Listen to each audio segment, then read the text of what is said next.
여러분 안녕하세요. 신대 슬리퍼 5번째 시간 인사드립니다. 오늘은 방송을 시작하면서 여러분들에게 감사하다는 말씀 먼저 전해드리고 시작을 해야 될 것 같아요. 신대 슬리퍼가 방송 5회 만에 100명의 구독자를 돌파했습니다. 여러분들 너무 좋아요. 이렇게 좋을 일이냐고요? 진짜 좋거든요, 여러분들. 나중에 유튜버가 되시면 이 100이 갖는 숫자의 의미가 얼마나 특별한지 꼭 느껴보셨으면 좋겠습니다. 자, 오늘도 하루 일상을 살아내시느라고 정말 많이 쓰셨죠. 보다 가치 있는 생활을 위해서 좀 더 멋진 그런 삶을 위해서 또 내 가족을 살찌우기 위해서 여러분들 나름대로의 일터에서 열심히 노력하고 연구하고 또 고민도 많이 하시고 스트레스도 막 받으시면서 오셨을 텐데, 자, 지금부터 이제 또 책 읽어 드릴 거니까요. 잘 준비 마치시고 방송 딱 켜놓고 이제 노근노근하게 마음, 몸 다 릴렉스 하시고요. 책 들으시면서 좋은 책의 내용에는 한 번쯤 생각을 해보시기도 하고 또 스르르 잠드셔도 좋습니다. 오늘 소개해드릴 책은 나를 채우는 그림 인문학, 제가 좋아하는 유혜선 작가의 책이에요. 작가님의 책을 저희가 1회, 2회에서 소개를 해드렸는데요. 오늘 소개해드릴 챕터는 나의 가치는 내가 결정한다 라는 제목의 챕터의 책입니다. 여러분 지금부터 읽어드릴게요. 그동안 방송을 하면서 여러분들이 보내주신 의견 가운데서 이 잠옷이 제일 예쁘고 이렇게 촛불이 있는, 이렇게 꽃이 있는 배경이 참 좋았다고 여러분들이 의견을 주셔서 이렇게 한번 준비를 해봤고요. 오늘은 머리도 한번 묶어봤는데 어떠신지 여러분 봐주세요. 일단 책 잘 들어주셔야 돼요. 나의 가치는 내가 결정한다. 알브레이트 듀이러, 모피코트를 입은 자화상. 야, 얼마나 무능하면 그렇게 성실하니? 어느 날 TV 드라마를 보는데 이 대사가 가슴에 꽂혔다. 착하고 성실하게 사는 사람이 잘 살아야 하는 게 아닐까? 하지만 현실은 유감스럽게도 그러지 못할 때가 많다. 이 시대의 유능한 사람은 부와 권력을 가지는 사람이 아닌가? 이렇게 생각하자 혼란스러웠다. 그래서 내가 내린 결론을 부정했다. 돈과 권력은 가진 사람이 유능하게 사는 것처럼 보여도 그것은 영원한 게 아니야. 인생은 그렇게 단순하지 않을 거야. 나는 성공한 것처럼 보이는 남자들을 많이 만나봤다. 그들에게는 성실과는 거리가 먼 나쁜 남자의 향기가 느껴질 때도 있었다. 어느 CEO 모임에서는 나쁜 남자인 것 같은 C를 만났다. 그는 유능해 보였다. 약간 검은 얼굴과 선이 굵은 코와 입, 느리지만 자신감 있는 말투가 박력 있고 세련돼 보였다. 그런데 지금의 모습과는 달리 그는 어릴 적에 가난하고 허약했다고 한다. 어릴 때부터 남대문 시장에서 부모님을 도와 장사를 배웠다. 자신감이 부족한 그는 남 앞에서 말하는 것조차 두려웠다. 그런 그는 새벽 장사를 하면서 세상과 맨몸으로 부딪혔다. 그는 수없이 다치고 멍들면서 담력을 쌓았다. 그는 한때 부모를 원망하고 집을 나와 주먹질을 하며 보내기도 했다. 그는 만날 때마다 느와르 영화 속 주인공처럼 호방한 입담으로 젊은 시절의 무용담을 늘어놓았다. 다행히 고생 끝에 결실을 이뤄서 지금은 큰 빌딩의 건물주가 되었다고 한다. 그는 자신의 빌딩 맨 위층을 전시 공간으로 쓰고 싶어 한다. 가난 때문에 전시를 못하는 젊은 예술가들을 위해서다.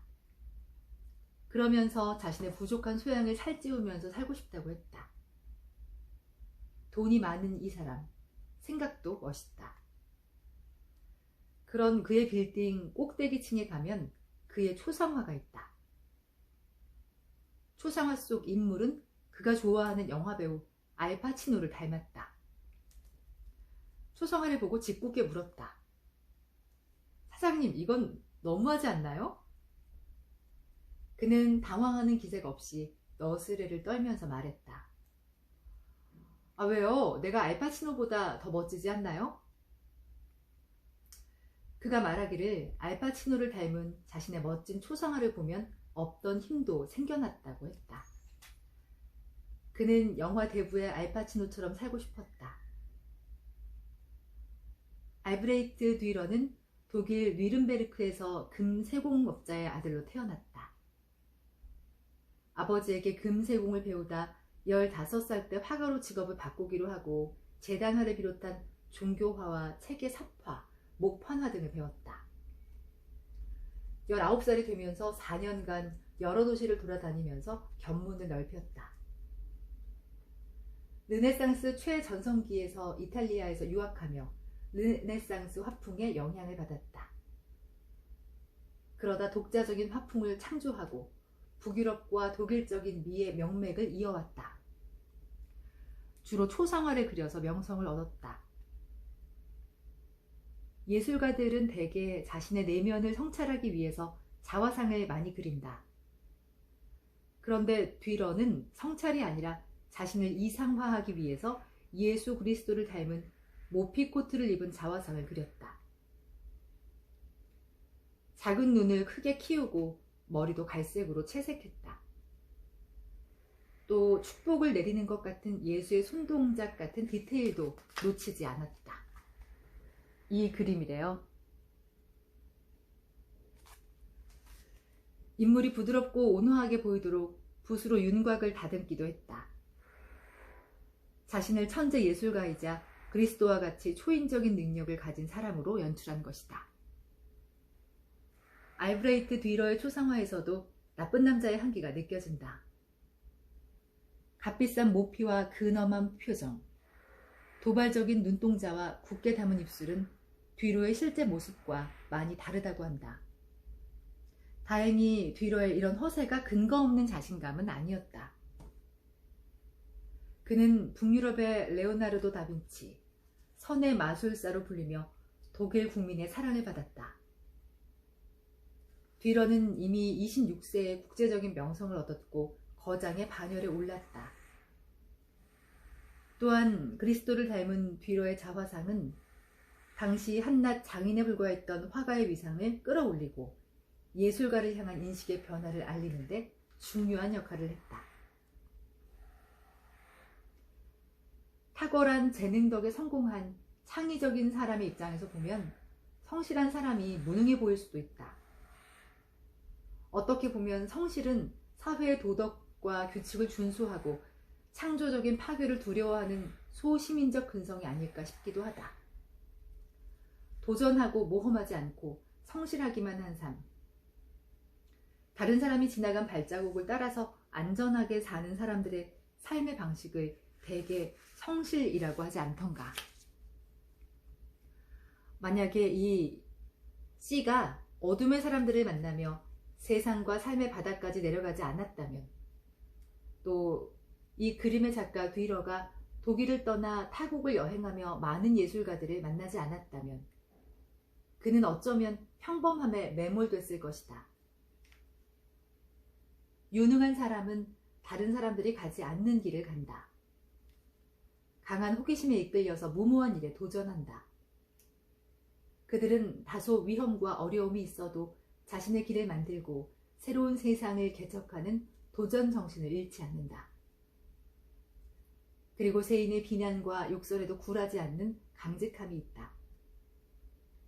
그들은 목표에 도달하기 위해 수단과 방법을 가리지 않는다. 커다란 목표를 쟁취하는 데에는 성실함이나 평범한 진리로는 부족하기 때문이다. 그러나 그들은 영혼 없는 성실함을 싫어한다. 그 대신에 온 영혼을 다 바친 열정을 따르고 천재적인 영감을 따른다. 이들에게는 분명히 남다른 능력이 있었다.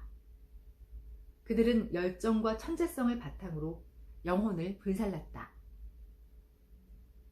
이 시대는 자신의 영혼을 불태우는 열정적이고 유능한 사람을 원한다. 당신은 성실한 사람인가? 아니면 유능한 사람인가? 이렇게 책이 마무리가 됩니다. 여러 가지를 느끼게 해주는 그런 책이었어요. 성실하고 유능한 신디가 되겠습니다. 여러분들 안녕히 계세요. 좋은 밤 되세요.